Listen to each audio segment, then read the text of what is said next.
I'm a 32-year-old woman, and for most of my marriage, I've been navigating an exhausting relationship with my husband's family, particularly his overbearing mother and two nosy sisters. It feels like a never-ending battle to assert my boundaries while also trying to maintain peace, and honestly, I'm at my wit's end. When I first married my husband, I thought his family's involvement in our lives was just enthusiasm. My husband, who's a kind and loving partner, assured me that his mom and sisters were just a little over the top but meant well. Over time, though, their behavior started to feel less like enthusiasm and more like control. My mother-in-law never misses an opportunity to undermine me, whether it's at family dinners, holiday gatherings, or even casual phone calls. My cooking isn't authentic enough, my career isn't stable, and apparently my fashion sense is questionable. And that's just the start. What makes it worse is that she completely disregards the concept of boundaries. Early in our marriage, I'd be startled by the sound of her knocking, always unannounced, at our front door. It didn't matter if it was Sunday morning or late at night, she acted as if she had the right to drop by whenever she wanted. And if I dared to mention that we needed a heads up before she came over, she'd laugh it off or say, "Oh, I'm family. I don't need an invitation." My sisters-in-law, on the other hand, are like her shadow. They back her up on everything, creating a united front that's impossible to penetrate. They're constantly gossiping in their family group chats, where I'm conveniently excluded, and sometimes I'll catch wind of what's being said through mutual friends. Spoiler alert, it's never anything nice. The incident that finally pushed me to start questioning everything happened recently. My husband and I went on a short vacation,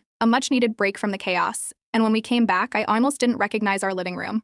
My mother-in-law had decided to surprise us by redecorating it. The furniture was rearranged, new curtains were hung, and she'd even painted an accent wall in a color I hated. She'd apparently roped my sisters-in-law into helping her, and they'd made a day out of it. When I confronted her, her response was as dismissive as ever. She said, "I was just trying to help. Your living room needed some personality." My husband tried to mediate, but instead of taking my side, he shrugged it off, saying she probably thought she was doing something nice. I couldn't believe it. It wasn't about the living room. It was about the complete disregard for our space and our autonomy. The fallout didn't stop there. My mother-in-law started spinning her version of the story to the rest of the family, painting me as ungrateful and controlling. Soon after, my sisters-in-law began posting cryptic messages on social media about toxic people and drama queens, which were clearly aimed at me. It was exhausting to see these little digs pop up on my feed, but I decided not to respond. I thought maybe if I ignored it, things would eventually settle down, but of course they didn't. Not long after the living room debacle, my mother-in-law invited herself over for dinner, and she didn't come alone. She brought two of her friends, people I'd never met, and announced that she thought we could all get to know each other. I was blindsided and scrambling to put together enough food while trying not to lose my cool. After dinner, I told her, firmly but politely, that we'd appreciate it if she gave us a heads up before visiting in the future. She smiled, nodded, and ignored me completely. The next week, she showed up unannounced again, this time with a pie she'd baked. When I reminded her of our conversation about calling ahead, she brushed it off, saying, "Oh, I didn't think you'd mind. It's just a pie." My husband, ever the peacekeeper, tried to smooth things over, telling me she meant well and didn't understand why I was so upset. I started to feel like I was living in a parallel universe, where everyone else was fine with this madness, except for me. The lack of support from my husband was the hardest part. He'd tell me he understood my frustrations, but when push came to shove, he'd always side with his mom to keep the peace. It left me feeling isolated, like I was fighting this battle alone. Every attempt to set boundaries was met with resistance or outright defiance. I began to question whether our marriage could survive this dynamic. It's not that I didn't love my husband, I do, but his unwillingness to stand up to his family was eroding the trust and partnership we'd built. That's when I decided enough was enough. I wasn't going to keep living like this, constantly on edge and waiting for the next intrusion or passive-aggressive comment. I started devising a plan to regain control of my home, my marriage, and my peace of mind. If my husband wasn't going to stand up for us, I would. This wasn't just about setting boundaries anymore. It was about reclaiming my life from the chaos his family had brought into it. And this time, I wasn't backing down. Update 1. But yeah, I sat my husband down one evening after work, determined to have a serious conversation. I laid everything out, how his mother and sisters were interfering in our lives, how exhausting it was to constantly fend off their overbearing behavior, and how it was starting to take a toll on our marriage. He listened, nodding occasionally, but when I pressed him about confronting his family, he hesitated. He mumbled something about not wanting to create unnecessary drama, but he eventually promised to talk to them. I wasn't convinced, but I decided to give him the chance to step up. A few days later, my mother-in-law showed up at our house unannounced again. She was holding a tray of cookies and smiling like nothing had happened. When I opened the door, she cheerfully claimed she'd forgotten about the new rule to call ahead. I stood my ground and told her she couldn't come in without prior notice. Her expression shifted immediately, and she raised her voice, calling me disrespectful and saying I was keeping her son away from his family. I calmly repeated that she needed to call before visiting and shut the door. She didn't leave. Instead, she sat on the porch, muttering loudly about how ungrateful I was. When my husband came home that evening, he found her still sitting there. He looked annoyed, not at her, but at me. He told me I'd escalated the situation unnecessarily and that I should have just let her in. I was stunned. It was like everything we talked about a few days earlier had flown out the window. Feeling cornered, I started keeping a record of every interaction I had with his mother and sisters. I figured if it ever came down to it, I'd at least have proof of how far they were pushing things. Not long after, I found out through a mutual friend that my mother-in-law was planning a family meeting to address my behavior. I wasn't invited, of course. My husband didn't tell me about it either. I only found out when the friend mentioned it in passing. When I confronted him, he admitted he'd been invited but didn't see the harm in attending. He promised it was just a chance for everyone to clear the air. That didn't make me feel any better. After the meeting, his sister started sending me snide texts, implying that the family had unanimously decided I was the problem.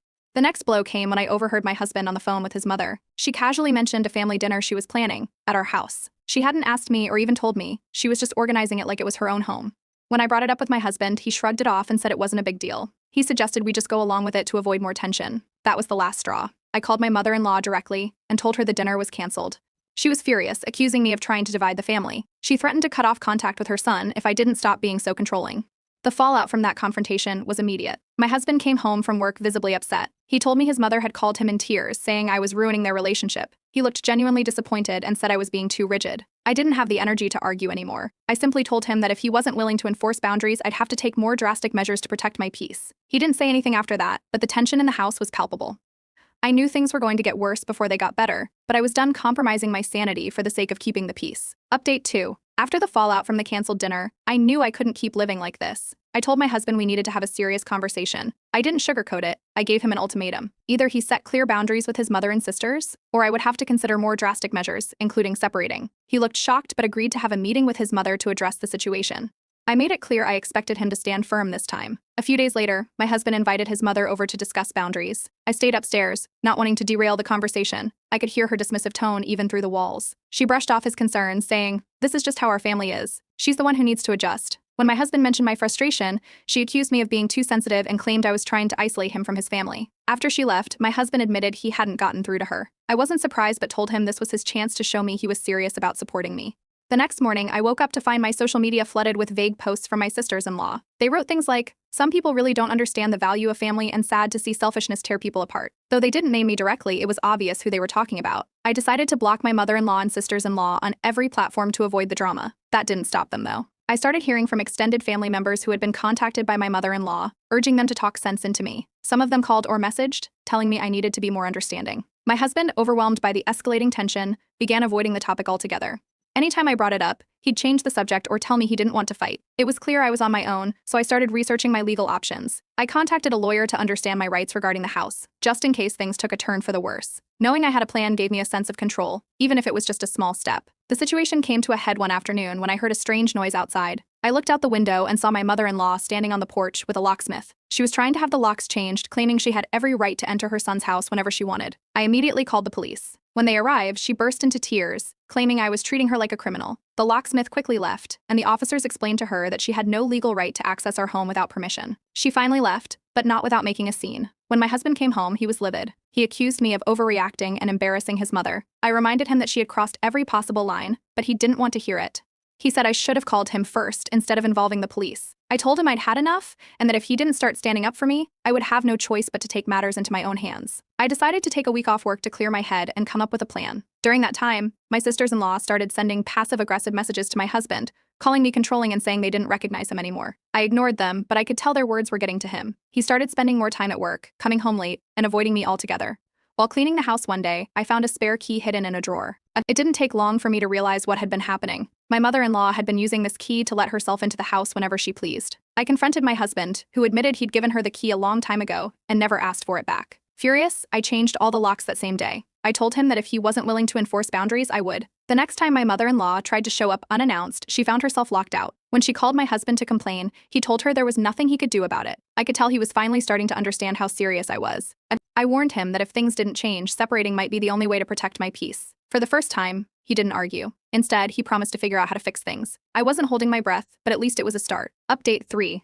The situation escalated when my mother-in-law called a family lawyer. She claimed she had rights to her son's house, despite having no legal ownership or leasehold. The lawyer advised her that she had no standing, but the fact that she went that far spoke volumes about her intentions. I decided to protect myself further by officially securing ownership documents in my name. The process took a few weeks, but by the end, I had legal proof that our home was mine as much as my husband's. This step gave me a sense of control and security. The aftermath of that meeting was predictably dramatic. My sisters-in-law took to social media, accusing me of turning their brother against them. They posted cryptic messages about toxic spouses and lost siblings, which mutual acquaintances quickly picked up on. Meanwhile, my mother-in-law started calling relatives to spread lies about me, claiming I was manipulative and trying to isolate my husband from his family. It was exhausting, but I knew I had to stay focused. To protect myself, I began compiling evidence of their harassment. I saved text messages, voicemails, and screenshots of social media posts. This wasn't just for my own peace of mind. It was insurance in case things escalated further. My husband, to his credit, started cutting back on visits with his family. He avoided their calls and skipped a few gatherings, which was a significant shift. It seemed he was finally starting to see how their behavior was affecting our marriage. But then, my mother-in-law pulled her most dramatic stunt yet. She staged an intervention at a family gathering we didn't attend,